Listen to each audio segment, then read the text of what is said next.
கிருஷ்ணா 34 ஸ்லோக பார்க்கலாம். மிருத்யுக சர்வஹரசாகம் உத்பவஸ்ச பவிஷ்யதாம் கீர்த்திஸ்டீர்வாக்ச நாரீனாம் ஸ்மிருதிர் மேதா திருதிஷமா. மனுஷங்க பிறந்த உடனே ஒவ்வொரு நொடியும் மரணம் அடைகிறாங்க. இதே போல மரணமானது எல்லா உயிர்வாளிகளையும் ஒவ்வொரு கணமும் அழித்து கொண்டு தான் இருக்கு. ஆனால் அதன் இறுதி தாக்குதல் பொதுவாக மரணம்னு தெரியப்படுது. அந்த மரணம் கிருஷ்ணரே தான். வருங்கால வளர்ச்சியை பொறுத்தவரைய எல்லா உயிரினங்களும் 6 அடிப்படை மாற்றங்களை ஏற்குது. அது பிறக்கிறது, வளர்க்கிறது, சில காலம் வசிக்கிறாங்க, பின்ன இனவிருத்தி செஞ்சுட்டு முதிர்கிறார்கள், இறுதியில் அழிகிறாங்க.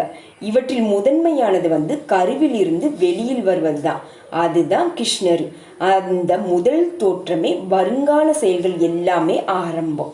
இங்கே கொடுக்கப்பட்டுள்ள 7 இயல்புகள்: புகழ், அதிர்ஷ்டம், அழகிய பேச்சு, ஞாபக சக்தி, அறிவு, உறுதி, பொறுமை, இது எல்லாமே பெண்பாலாக கருதப்படுது.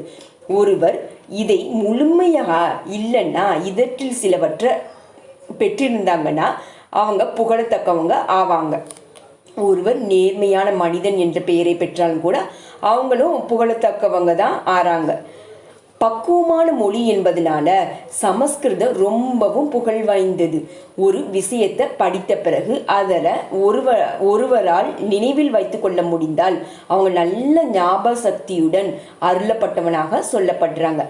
பலதரப்பட்ட விஷயங்களை பற்றிய பல்வேறு புத்தகங்களை படிப்பதற்கான திறன் மட்டும் இல்லாமல் அதனை புரிந்து கொண்டு தேவைப்படும் போது செயல்படுவதற்கான திறன் அறிவு எனப்படும்.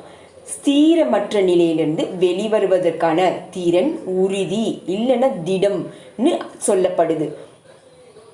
முழு தகுதியையும் பெற்றவங்க பணிவுடனும் பெருந்தன்மையுடனும் இருந்து மகிழ்ச்சியில் துள்ளாமலும் துக்கத்தில் துவண்டு விடாமலும் சமநிலையில் இருந்தாங்கன்னா அவங்க பொறுமை எனப்படும் ஐஸ்வர்யத்தை பெற்றவங்க ஆவாங்க.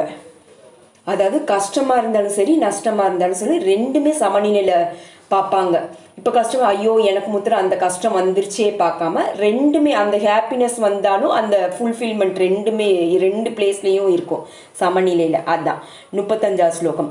பிரகத் சாம ததா சாமானாம் காயத்ரி சந்தசாம் அகம் மாசானாம் மார்கசீரோஹம் ருதுனாம் குஷுமாகரக. வேதங்களில் நம்ம சாமவேதம்னு பகவான் முன்னரே சொல்லியிருக்காங்க. பல்வேறு தேவர்களால் சொல்லப்படும் அழகிய பாடல்கள் நிறைந்தது தான் சாமவேதம். அதே போல பாடல்களில் ஒன்றான பிரகத் சாமம், அதாவது நள்ளிரவில் பாடப்படும் இனிமையான ராகத்தை உடையது தான். சமஸ்கிருதத்தில் கவிதையை ஒழுங்குபடுத்த பல்வேறு இலக்கண விதிகள் இருக்கு.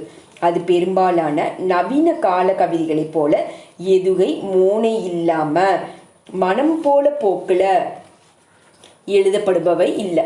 சிறப்பு வாய்ந்த அதே போல கவிதைகள் தகுதி வாய்ந்த பிராமணர்களால் ஜபிக்கப்படும் காயத்ரி மந்திரம் ரொம்பவும் பிரபலமானது. காயத்ரி மந்திரம் ஸ்ரீமத் பாகவதத்திலையும் சொல்லப்பட்டிருக்கு. இது இறை உணர்வை அறிவதற்கான மந்திரம் என்பதனால பரமபுருஷரின் பிரதிநிதியாகும். இந்த மந்திரம் ஆன்மீகத்தில் முன்னேறிய நபர்களுக்கானது. இதனை ஜபித்ததில் வெற்றி அடைபவங்க இறைவனது தெய்வ நிலையில நுழையலாம். ஜட இயற்கை விதிகளின்படி சத்வ குணத்தின் தன்மைகளை பெற்று ஒருவர் பக்குவமான நபராக நிலைத்திருக்கும் போது அவங்க காயத்ரி மந்திரத்தை ஜெபிக்கும் தகுதியுடையவன் ஆவாங்க. வேத கலாச்சாரத்துல ரொம்பவும் முக்கியமானது இந்த காயத்ரி மந்திரம். பிரம்மனின் சப்த அவதாரமாக சொல்லப்படுது. இது பிரம்ம தேவர்களால் தொடங்கப்பட்டு சீட பரம்பரையின் மூலமா உபதேசிக்கப்பட்டு வருது. மார்கசீர்ஷ மாதத்தின் இந்தியாவில் வயல்களில் அறுவடை செய்யப்பட்டு மக்கள் பெரும் மகிழ்ச்சி அடைவதனால இந்த மாதம் ரொம்ப சிறந்த மாதமாக சொல்லப்படுது.